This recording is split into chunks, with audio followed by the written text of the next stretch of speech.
তো আজকে যেহেতু আমি চলে গেছিলাম আমার দাদার সাথে গাজল কলেজ মাঠে।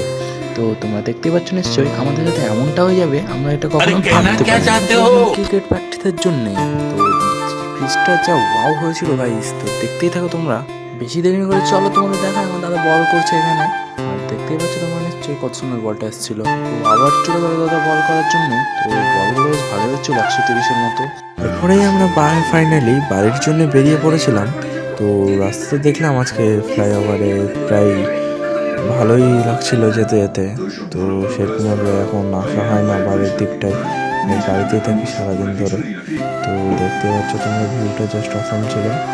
আর বিকেলবেলার দিকে যখন সানসেটের টাইম হয় তখন আরও বেশ সুন্দর লাগে ফ্লাইওভার থেকে দেখতে। আমাদের কাছে ফ্লাইওভারটা খুবই সুন্দর, আমি বলবো না খারাপ, অসাধারণ একটা ফ্লাইওভার। তো টাটা সকলকে, তো বাই বাই জানাচ্ছি আমি, আবার দেখা হবে নেক্সট ব্লগে।